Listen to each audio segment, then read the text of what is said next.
The ships appeared without warning at the edge of the solar system. They were strange vessels, broken and burning, trailing debris like tears across the darkness of space. Inside the command center of the Earth Defense Force station, alarms screamed into the quiet night shift. Jake Morrison sat up straight in his captain's chair. He had been watching the stars through the view screen, thinking about his daughter back on Earth. Now his coffee sat forgotten as he stared at the sensor readings. 12 ships, no 15. All of them damaged. All of them dying. "Sir, we're receiving a transmission," said Officer Tony Blake at the communication station. His voice shook slightly. "It's not in any language we know, but the computer is translating." Jake leaned forward. "Put it through." The voice that came through the speakers was desperate and broken. It belonged to someone who had lost everything and was holding on to hope by a thread. The translation was rough, but the meaning was clear enough. "This is Commander Zaleth of the Veleth people. Our home is gone. The Krell destroyed our world.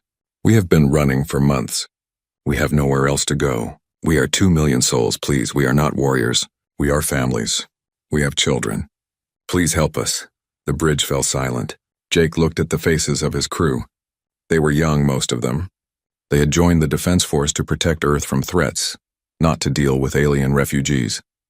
But he saw the same thing in their eyes that he felt in his chest. These were people asking for help. "Send a response," Jake said. "Tell them we're coming to assist. And get me President Hayes on the line now." The next few hours moved like a storm. Jake's ship, the Sentinel, moved closer to the refugee fleet. Through the view screen, they could see the alien vessels more clearly now.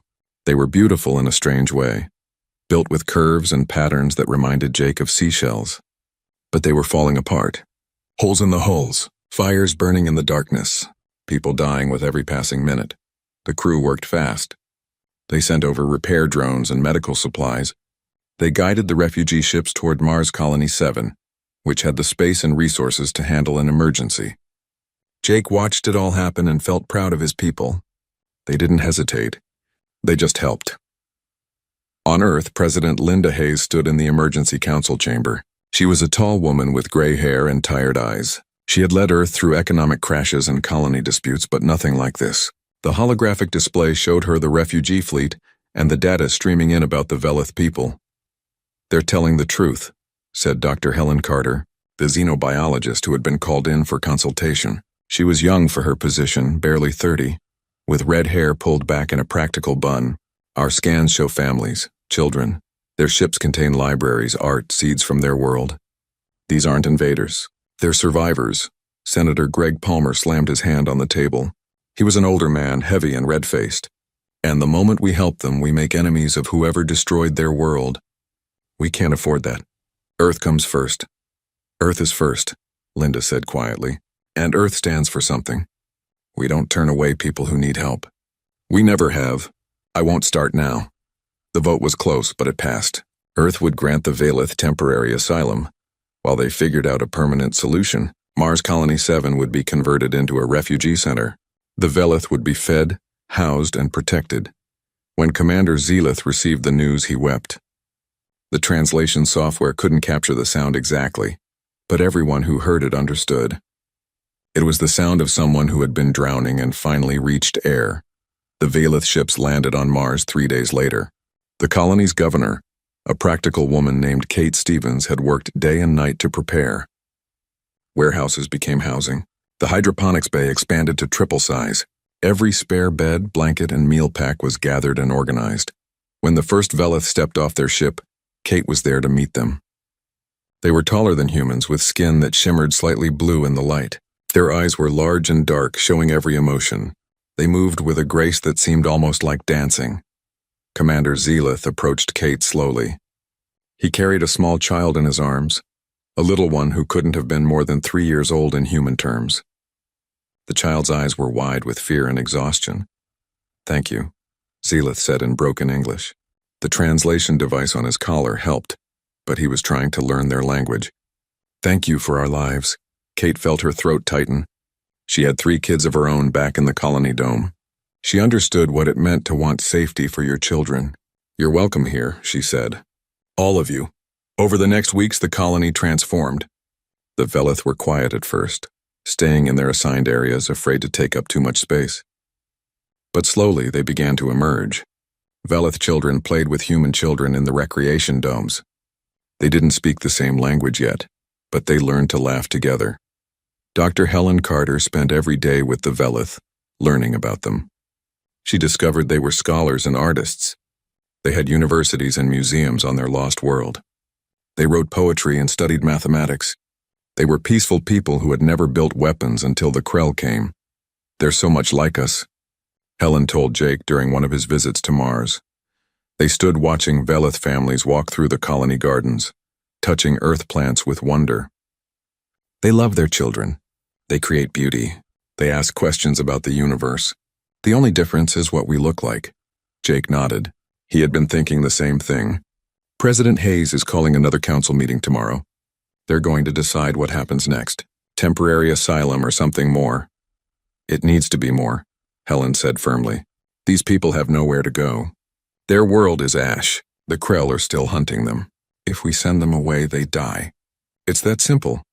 The council meeting lasted 12 hours. Arguments flew back and forth. Senator Palmer warned about making enemies. Others worried about resources. But in the end, President Hayes stood and made her declaration. The Velith will be granted permanent citizenship in the United Earth government. We will help them build a new home. Luna Station will be converted into their city, designed by both our people and theirs. This is not charity. This is what we do for family. The news reached Mars within minutes. Kate Stevens was in the Central Plaza when the announcement played over the speakers. She watched the Velith around her begin to cry and embrace each other. Some fell to their knees. Others raised their hands to the sky, speaking prayers in their own language. Commander Zelith found Kate in the crowd. He said nothing, just put his hand over his heart, and what she had learned was a Velith gesture of deep respect and gratitude. Kate returned the gesture. On Luna, construction began immediately. Human and Velith engineers worked side by side, combining their knowledge. The Velith had technology humans had only dreamed about. Shields that could stop radiation and weapons, engines that ran on principles Earth scientists were still trying to understand. They shared it all freely. In return, humans taught them how to grow food in artificial environments. They showed them Earth music and movies. They invited them to festivals and holidays. The bond between the two species grew stronger every day, but in the darkness of deep space, the Krell Dominion watched. They had destroyed the Velith homeworld because the Velith refused to surrender their freedom. They had chased the refugees across 3 star systems to finish the job. And now they saw that humans had taken their prey under protection. The Krell Council made their decision. The humans would learn the price of defiance. They would learn what happened to those who stood between the Dominion and its will.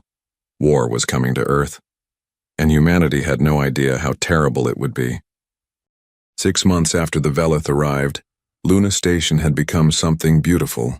The new city rose from the moon's gray surface like a dream made real. Human architecture mixed with Velith design, creating buildings that curved and spiraled toward the stars. At night, the city glowed with soft blue light from Velith technology, visible from Earth as a new star on the moon's face. Lieutenant Amy Collins stood in the engineering bay of the old refugee ship that Commander Zelith had arrived in. She was a small woman with dark skin and quick hands, known throughout the Defense Force as someone who could fix anything. Next to her stood Drenth, a Velith engineer with the patient manner of someone who truly loved his work.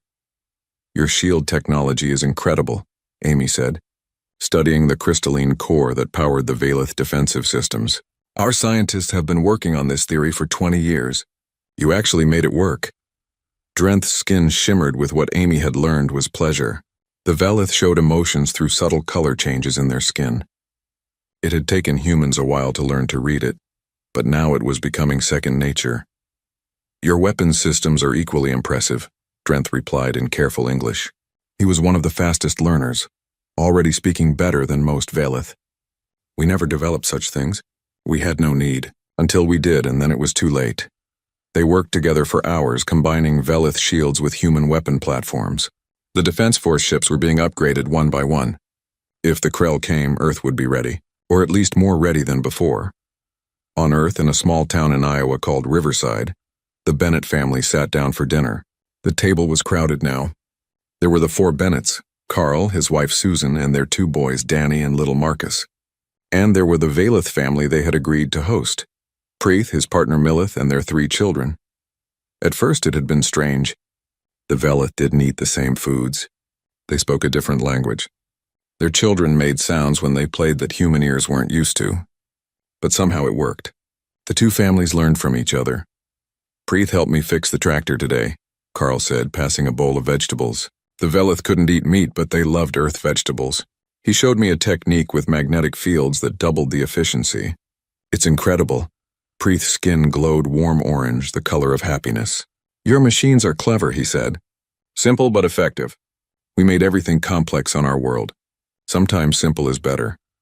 After dinner, Danny and the oldest Velith child, whose name Danny pronounced as Cree, went outside to look at the stars.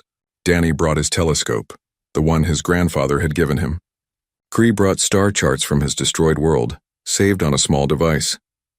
That's our sun, Cree said, pointing to a spot on the chart that showed nothing but empty space now. It's gone. The Krell destroyed it. They broke our star. Danny didn't know what to say. How do you comfort someone whose entire world is gone? He was only 12. But he tried. You're here now. You're safe. My dad says that's what matters. Kree's skin flickered between sad blue and grateful pink. Your people gave us everything. We can never repay this. You don't have to repay it, Danny said firmly, the way his mother had taught him. That's not how it works. You're our neighbors now. That's what neighbors do. In Washington, Senator Palmer stood before the Earth Council, his face red with anger and fear. We need to face facts. The Krell Dominion has sent 3 messages demanding we surrender the Velith. Each message is more threatening than the last. They have 5,000 warships. We have 300. This is suicide. President Hayes listened to him finish before responding. Her voice was calm, which somehow made her words more powerful. Senator, what you're saying is true. The Krell are stronger. They could destroy us. But let me ask you something. Who do you want us to be? Do we become the kind of people who trade lives for safety? Do we tell the Velith children that we're sorry, but they're not worth protecting? Is that Earth? The chamber fell silent. Palmer had no answer. Admiral Jake Morrison, promoted after his handling of the refugee crisis, addressed the council next. We're not fools. We know the odds. But we're also not sitting idle. The Velith have shared their technology. Our ships are stronger now. We're training a joint defense force. Velith don't know combat, but they're learning. And they're motivated. They know what happens if the Krell win. The council voted. Earth would not surrender the Velith. They would prepare for war instead. Dr. Helen Carter published her research on Velith culture. It spread across Earth's networks and into the colonies. People read about Velith poetry, mathematics, and art. Museums hosted exhibitions. In New York, a gallery showed Velith crystal sculptures that refracted light in patterns that seemed to move and breathe. Thousands came to see them. One piece was called Home Remembered. It showed a world of purple skies and silver oceans, all captured in crystal and light. A human woman stood in front of it for an hour, just watching it shift and change. When she finally left, she was crying. It's so beautiful, she told the Velith artist who had made it. I'm so sorry you lost it. The artist's skin turned deep blue with sorrow, but also pink with gratitude. Thank you for letting us remember it here. Thank you for giving us a place to grieve. On Mars Colony, Kate Stevens walked through the original refugee center. Most of the Velith had moved to Luna now, but some stayed on Mars. They liked the red planet. They were helping terraform it, using techniques from their lost world. Areas that had been dead rock were now growing with experimental plants. Governor Stevens called a Velith elder named Siranth. She was old, her skin faded to pale blue. She had been a teacher on the Velith homeworld. Now she taught Velith children and human children together. I wanted to show you something. She led Kate to a classroom where children of both species sat together. They were drawing pictures. The Velith children drew memories of their world. Purple skies, strange animals, cities of crystal. The human children drew earth, blue oceans, green forests, cities of steel and glass. But on some papers, the children were mixing them. Purple skies over Earth's oceans, crystal cities in Earth's forests, a new world that was both and neither. They're imagining the future, Siranth said softly. A future where both our peoples exist together, where we create something new. Kate felt her eyes burn with tears. It's beautiful. But even as the two species built their future together, the Krell were moving. Their armada gathered at the edge of known space. 5,000 warships, each one capable of destroying a planet. They had given humanity a deadline, 1 month to surrender the Velith or face total destruction. In the Defense Force headquarters, Admiral Morrison gathered his commanders. Amy Collins was there, now promoted to commander for her work on the shield integration. So was Colonel Ryan Hughes, a veteran of the Colony Wars. They looked at the tactical displays and saw their doom written in numbers. "We can't win this," Ryan said quietly. "Not in a straight fight. We need to evacuate. Take the Velith and run to the outer colonies. Buy time." "Run where?" Amy asked. "The Krell have faster ships. They'll hunt us down." "And what happens to Earth?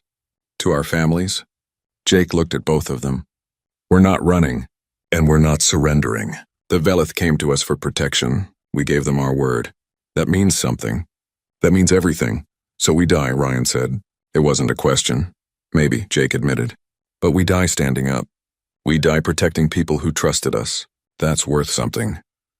On Luna Station, Commander Zelith stood with High Scholar Merith, the leader of the Velith people. She was old and wise, her skin almost white with age. They looked out at Earth hanging in the sky, beautiful and blue. "We should surrender," Merith said. Her voice was heavy with sorrow. "We cannot let humanity die for us. It is too much. We are not worth this price." "You're thinking about making the offer," Zelith said. It wasn't a question. He knew her too well. "I must. It is the only moral choice. We came to them for help. We cannot let them be destroyed because of us." Zelith thought about his child, now learning to speak English and playing with human children. He thought about the Bennett family in Iowa, who had welcomed Velith families with open arms. He thought about Amy Collins working beside Drenth without hesitation or fear. "If you make that offer, they will refuse," he said. "These humans, they are strange. They choose honor over survival. They choose compassion over safety. I think that is what makes them beautiful. And terrifying." Merith made a sound like a sigh. "Then we will fight beside them. If they will die for us, the least we can do is die with them." The deadline approached. The Krell Armada moved closer. And on Earth and Luna and Mars, 2 species prepared for war. They didn't prepare because they thought they could win. They prepared because some things were worth fighting for, even if the fight seemed hopeless. In Riverside, Iowa, Danny Bennett and Cree looked at the stars together one last time before the war. "Are you scared?" Danny asked. "Yes," Cree admitted. "Are you?" "Yeah, but my dad says being brave doesn't mean not being scared. It means doing the right thing even when you are scared."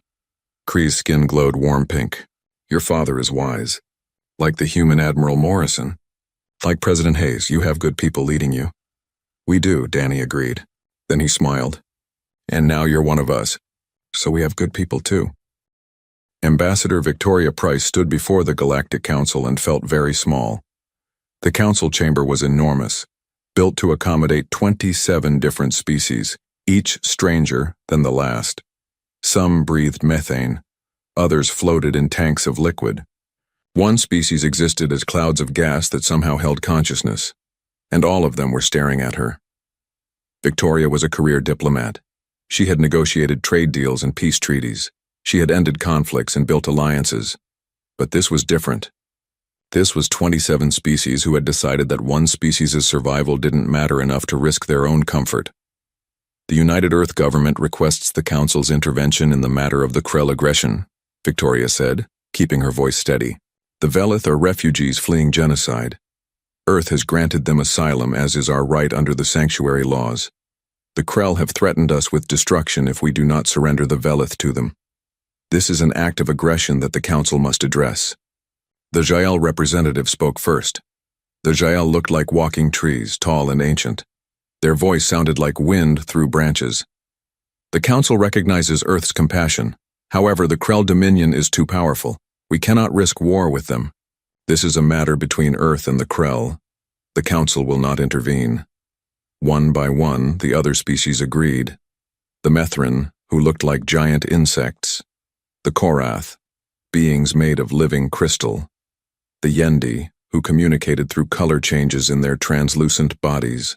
All of them said the same thing. They sympathized, they understood, but they would not help. The Dravik representative, a species that looked almost human but with scales instead of skin, spoke last. "Earth is young. You have been in space for less than 2 centuries. You do not understand how the galaxy works. The strong survive, the weak hide. The foolish die protecting strangers. This is the way it has always been. Victoria felt anger burning in her chest. Then maybe it's time for the way things are to change. Maybe someone needs to stand up and say that strength without compassion is just cruelty. That survival without honor is just existence. Earth may be young, but we know what's right. And we will stand with the Velith, with or without your help. She left the chamber to silence. No applause, no support. Just the quiet agreement of 27 species that Earth would face the Krell alone. The news reached Earth within hours. President Hayes addressed the world from her office. Her face showed the weight of what was coming. The Galactic Council has refused to help us. We are alone in this. The Krell Armada is 6 days away. I won't lie to you. Our chances of survival are very small. Some of you will say we should surrender the Velith. Save ourselves. I understand that fear. But I ask you to remember who we are. We are the species that crossed oceans to explore new lands. We are the people who split the atom and walked on the moon. We are humanity, and we do not abandon those who trust us. If this is our last stand, then let it be a stand worth remembering. Across Earth, the response was immediate. Volunteers flooded recruitment centers, factories that made civilian goods retooled to make weapons and ship parts. Scientists worked day and night on new defensive systems. Everyone contributed something. Money, time, skills, prayers. The whole planet prepared for war. On Luna Station, High Scholar Marith made her decision. She called for a broadcast that would reach all of human space. Victoria Price stood beside her, along with Commander Zelith, and President Hayes, who had come to Luna for this moment. Marith's image appeared on every screen, every display, every device across human civilization. Her voice, translated into dozens of human languages, was soft but firm. People of Earth, people of Mars, people of all the colonies. I am Marith, leader of the Velith people. You have shown us kindness beyond measure. You have given us homes. You have shared your food, your resources, your lives. You have treated us not as refugees but as family, and now you prepare to die defending us. She paused, and her skin flickered deep blue with sorrow. I cannot allow this. I offer now the surrender of all Velith people to the Krell Dominion. We will go quietly. We will not resist. We ask only that you live, that you survive, that your children see tomorrow. This is our gift to you, in return for all you have given us. The broadcast ended. For 3 seconds there was silence across human space. Then the response began. It started in New York, in a plaza where humans and Velith were watching the broadcast together. A human man shouted one word, "No!" Within seconds, hundreds joined him. Then thousands. The chant spread across the city, across Earth, across every human colony. A simple word repeated like a prayer or a battle cry. No, no, no. On Luna Station, the communication systems overloaded with incoming messages. From Earth, from Mars, from space stations and mining colonies and research outposts, from soldiers and civilians, adults and children. The message was the same. No, we will not surrender you. No, you are family. No, we stand together. In Riverside, Iowa, the Bennett family stood with their Velith neighbors. Carl Bennett had tears running down his face. You're not going anywhere, he told Preeth. You hear me? You're home. This is home. Preeth's skin glowed with every color at once, emotions too complex for any single shade. We are not worth your lives. Let us decide what we're worth dying for, Susan Bennett said fiercely. You're our family now. You don't give up family. Admiral Jake Morrison stood in the command center of the Defense Force headquarters. The tactical display showed his fleet gathering around Earth. 300 ships. It looked like so little against what was coming. But every ship was crewed by people who had volunteered. Who knew the odds? Who came anyway? Colonel Ryan Hughes approached him. The fleet is ready, sir. Everyone's in position. The Velith engineers have finished the shield upgrades. We're as prepared as we're going to be. Jake nodded. And the Krell? 4 days out. Maybe less if they push their engines. Jake looked at the display. Earth hung in the center, blue and green and beautiful. Luna Station glowed beside it. Mars was a red dot in the distance. This was home. This was everything worth protecting. Send a message to all ships, Jake said. Tell them this. We are the United Earth Defense Force. We stand between our home and those who would destroy it. We fight not because we think we can win, but because some things are worth fighting for. We fight for the Velith who trusted us. We fight for every human who believes that compassion is not weakness. We fight because we are humanity, and we do not surrender what we love. If we fall today, we fall protecting something beautiful. There is no better death. The message spread through the fleet. On every ship, crew members read it and understood. This wasn't about tactics or strategy anymore. This was about who they were as a species. This was about making a statement to the galaxy that some species still had souls. Commander Amy Collins stood on the bridge of the defense platform Meridian. Beside her was Drenth, the Velith engineer who had become her friend. Together they had upgraded the platform's shields to levels that shouldn't have been possible. Human weapons, Velith defense, a combination of two people's best technology. You should evacuate, Amy told Drenth. Get to one of the shelters. This platform will be in the front line. Drenth's skin glowed steady orange. Determination. I helped build these shields. I will stay to maintain them. Besides, where you fight, I fight.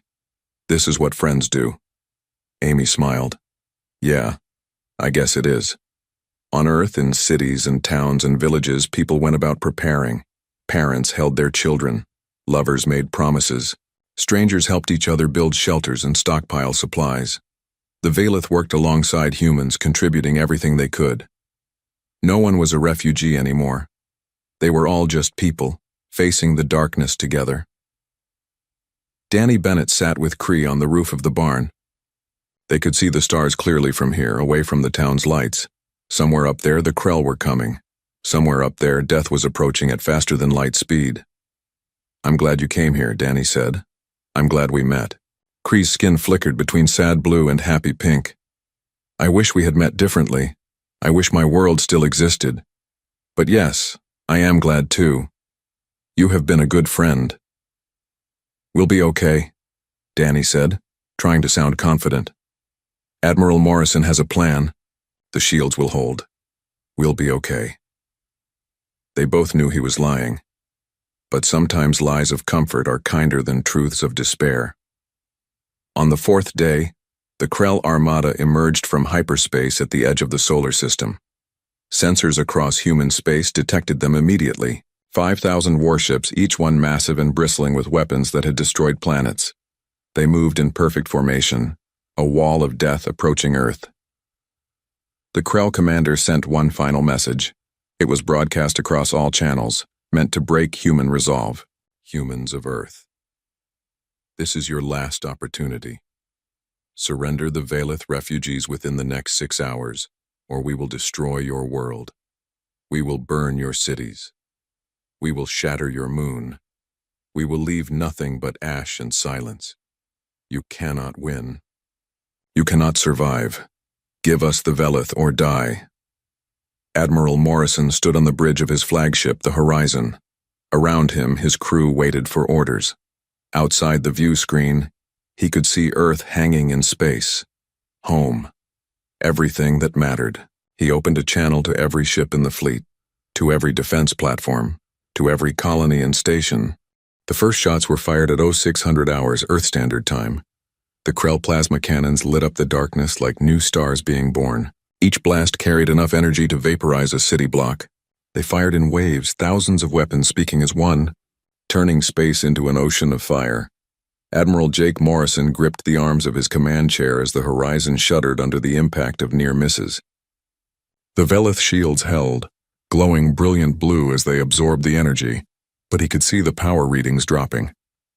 They couldn't take this kind of punishment forever. All fighters launch, he commanded. Pattern Delta 7. Confuse their targeting systems. Make them work for every hit. From the Horizon and every other carrier in the fleet, fighters streamed out like angry wasps. Human pilots trained since childhood for this moment flew patterns the Krell had never seen before. They wove between the massive Krell warships, too small and fast to target easily, striking at weapon systems and engine ports. Captain Lisa Morgan led the fighter squadron. Razor, she was 28 years old and had logged more flight hours than anyone in the defense force.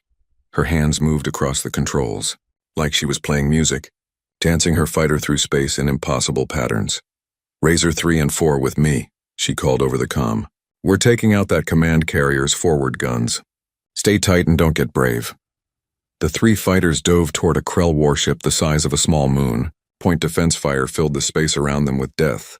Lisa saw Razor 4 explode in a flash of light, gone in an instant.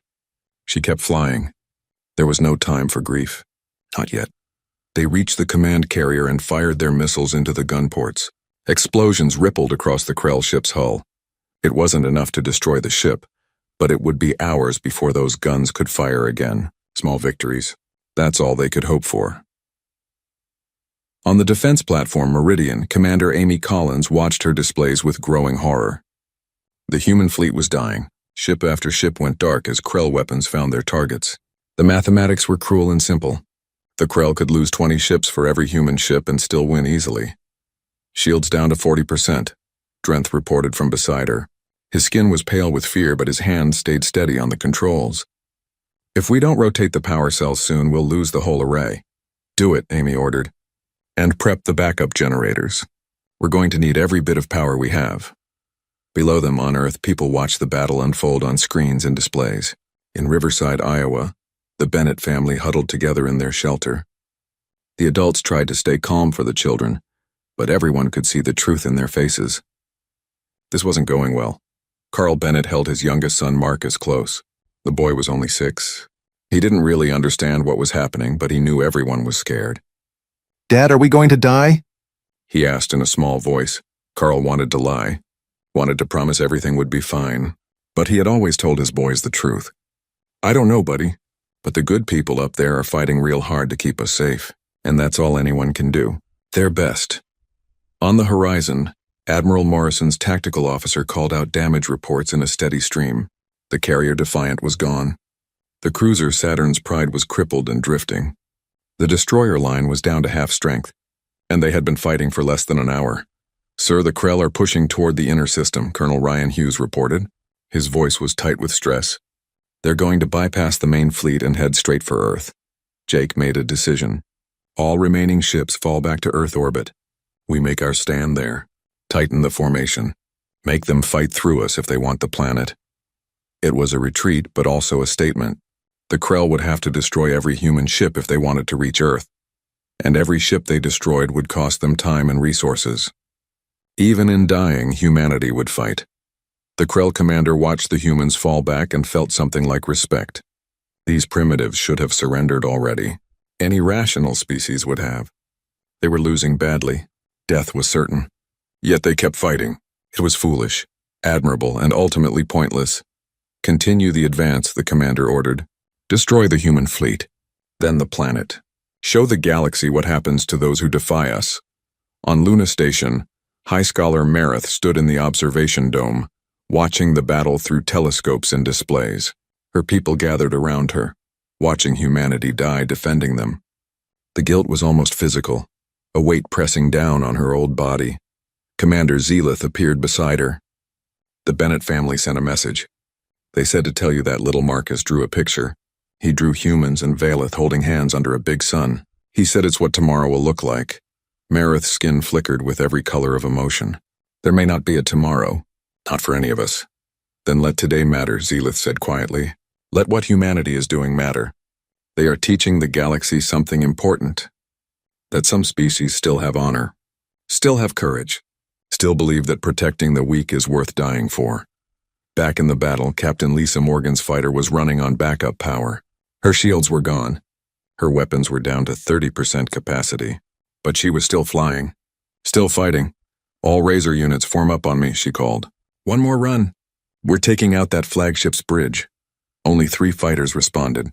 Her squadron had been 20 ships when the battle started. But those 3 stayed with her, following her into the heart of the Krell formation. They dodged fire, twisted through debris fields, pushed their engines past safe limits. They reached the Krell flagship. Lisa armed her last missiles and locked onto the bridge section. "For Earth," she whispered, and fired. The missiles struck home. The Krell flagship's bridge exploded in a bloom of fire. The massive ship began to drift, command systems destroyed. It would take the Krell hours to restore control. Hours that Earth desperately needed. Lisa tried to pull up to escape the explosion, but her fighter's engines finally gave out. She managed to eject just before her ship exploded. The escape pod tumbled through space, and she watched through the small window as the battle continued without her. On the horizon, Admiral Morrison saw the flagship go dark. "Who was that?" he demanded. "Who made that run?" "Captain Morgan, sir," the tactical officer reported. "Razor Squadron. She's the only survivor.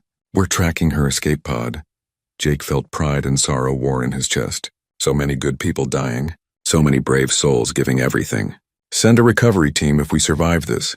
She earned a rescue. But survival was looking less likely by the minute. The horizon took another direct hit. The shields flared and died. Alarms screamed across the bridge. Power systems failed. Life support switched to backup. Jake pulled himself up from where the impact had thrown him. Blood ran down his face from a cut on his forehead. Around him, his crew worked frantically to keep the ship functional. "Hull breach on decks 5 through 7, Ryan reported. His voice was steady despite the chaos. "We've lost main engines. Shields are completely down. We're dead in space, sir." Jake looked at Earth through the view screen. Still beautiful. Still blue and green and worth everything. "Evacuate all non-essential personnel. Everyone else, keep fighting. As long as we have weapons, we use them." On Earth, in the Emergency Command Center, President Linda Hayes watched her fleet die.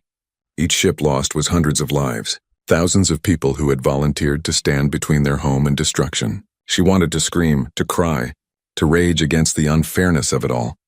Instead, she stood straight and kept her voice calm as she addressed the world one more time. "The fleet is falling. We always knew this might happen. But I want you to know something. I want every human, every Valeth, everyone hearing my voice to understand this. We chose this. We could have surrendered. We could have saved ourselves by sacrificing others. We didn't. We stood for something.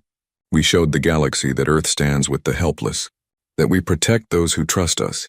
Whatever happens next, that matters. We mattered." In the Riverside shelter, Carl Bennett held his family close. Preeth and his family were there too, pressed together with the humans.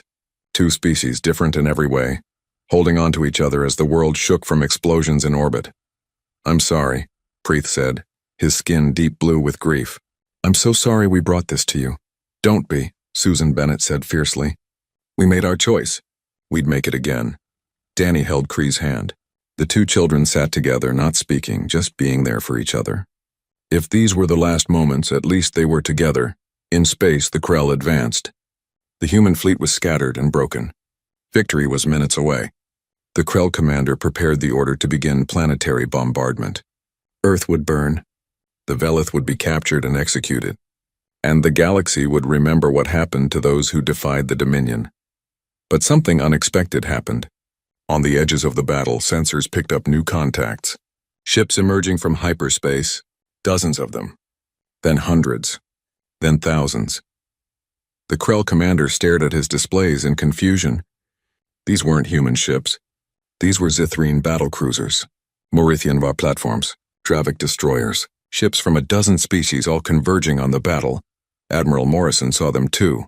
His remaining tactical officer, a young woman named Kelly Price. The Zithrine fleet struck the Krell flank like a hammer. Their ships were older than human vessels, built with technology developed over thousands of years. When they opened fire, Krell shields that had seemed impenetrable began to fail. The Krell commander, who moments ago had been preparing for easy victory, suddenly found himself fighting a real war. On the crippled horizon, Admiral Jake Morrison watched his tactical displays light up with friendly contacts. Ships from species he had never even heard of were joining the battle. The Morithian war platforms, massive automated fortresses controlled by silicon-based intelligence, positioned themselves between Earth and the Krell advance. Their weapons fired in perfect mathematical patterns, creating overlapping fields of destruction. "How many?" Jake asked, his voice rough with emotion and exhaustion. Kelly Price worked her broken console. hands flying across controls that sparked and flickered. Still counting, sir. I'm reading at least 3,000 ships now. Maybe more. They're still coming through hyperspace. 3,000 ships. The odds had changed. Humanity was no longer alone. Commander Zelith stood on Luna Station beside High Scholar Marith, watching through the observation dome as the newcomer fleets tore into the Krell formation. His skin glowed with colors that humans had never seen before, emotions too complex for simple translation. They came, he whispered. The galaxy came for us. For humanity. Marith's old eyes were wet with tears that shimmered in the light. No. They came because humanity showed them what courage looks like. What sacrifice means. Your people shamed the galaxy into remembering its soul. On Earth, the news spread like wildfire. In shelters and bunkers, in cities and towns, people watched as the impossible happened. The reinforcements kept coming. The Dravik, who had told Ambassador Victoria Price that the strong survive and the weak hide, sent their fleet. Not to conquer, but to defend. In Riverside, Carl Bennett's emergency radio crackled with updates. The Krell are retreating. Say again, the Krell are in full retreat. We won, Earth is safe.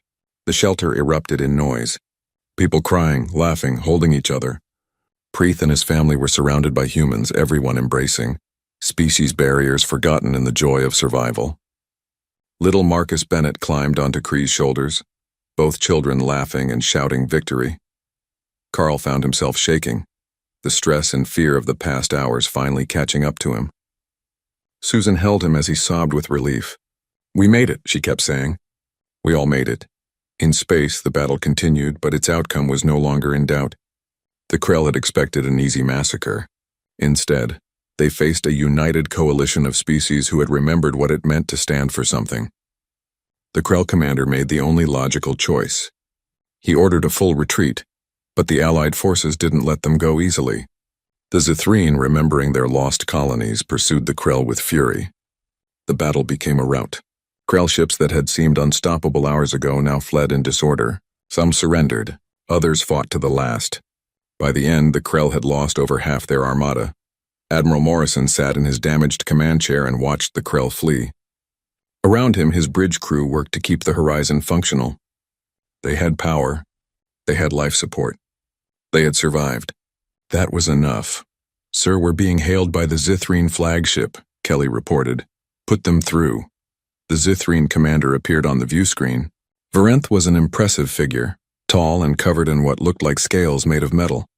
Their voice was deep and carried the weight of centuries. Admiral Morrison of Earth, your stand today will be remembered across the galaxy for generations. You showed us what we had forgotten, that there are things worth fighting for beyond our own survival. The Zithrene owe you a debt we can never fully repay. Jake shook his head slowly. You repaid it by coming, by standing with us when we needed it most. The debt is ours, Commander Varenth. Thank you. Over the next hours, recovery operations began. Ships that could still move worked to rescue survivors from destroyed vessels. Captain Lisa Morgan's escape pod was recovered by a Merithian platform. She was treated for minor injuries and immediately asked to return to duty. Her first question was about her squadron. When she learned she was the only survivor, she wept for her lost friends. The defense platform Meridian had survived, though barely. Commander Amy Collins and Drenth worked together to restore full power, their partnership unchanged by the battle. When the shields finally came back online at full strength, they looked at each other and smiled. We did it, Amy said. We actually did it. Drenth's skin glowed warm orange. We did it together. Human and Velith. That is how it should be. On Earth, President Linda Hayes addressed not just humanity, but the entire galaxy. The speech was broadcast across every network, translated into hundreds of languages. Today, the galaxy learned something important. We learned that courage is contagious, that standing up to bullies inspires others to stand as well. Earth and the Velith face certain death, but we refuse to compromise our values. We refuse to trade lives for safety. And because we stood firm, others found the strength to stand with us. This is the beginning of something new. A galaxy where protecting the weak is not foolishness but strength, where compassion is not weakness but courage. We invite all species to join us in this vision. Together we can build something better than what came before. The response was immediate. Species from across the galaxy reached out to Earth. Trade agreements, defense pacts, cultural exchanges.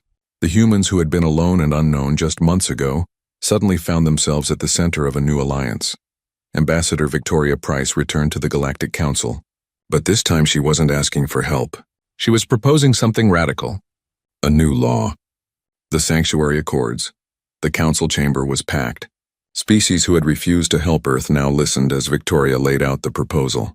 Any species fleeing genocide would be granted protection by all member worlds. Any species who refused this protection would be expelled from the council. Any species who committed genocide would face united military action. The Dravik representative, who had once told Victoria that Earth was foolish, spoke first. Earth has taught us that the old ways are not sustainable, that we cannot claim to be civilized while allowing atrocities to continue unchallenged. The Dravik support the Sanctuary Accords. One by one, the other species agreed. Even those who had been neutral or cowardly found courage in Earth's example. The vote was unanimous. The Sanctuary Accords became galactic law. Weeks after the battle, a ceremony was held on Luna Station. The city was fully complete now, a beautiful blend of human and Velith architecture. Thousands gathered in the central plaza, humans and Velith standing together. A monument was unveiled. It was designed by both species, a work of art that combined human stone carving with Velith crystal work. The monument listed every name of every human and Velith who had died defending what they had built together. 17,000 humans, 4,000 Velith, 21,000 souls who had believed that some things were worth dying for. At the base of the monument was an inscription in both English and the Velith language. It read simply, "We do not abandon family." Admiral Jake Morrison stood before the monument with his daughter beside him. She was 15 now, old enough to understand what had happened, old enough to be proud of what her father had done. "Did you think you would die?" she asked him quietly. Jake considered the question honestly. "Yes, I thought we all would. But I also thought it was worth it.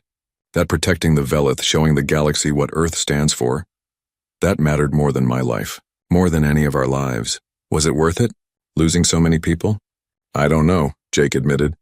"Ask me that question in 100 years, when human and Velith children are growing up together, never knowing a time when we weren't family.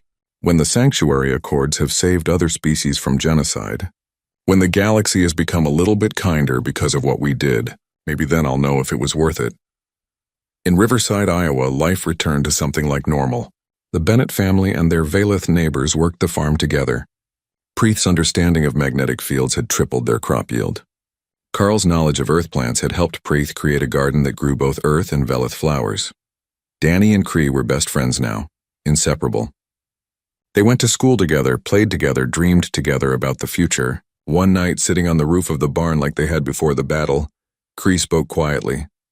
"I want to join the Defense Force when I'm old enough. I want to protect people the way humanity protected us." Danny nodded.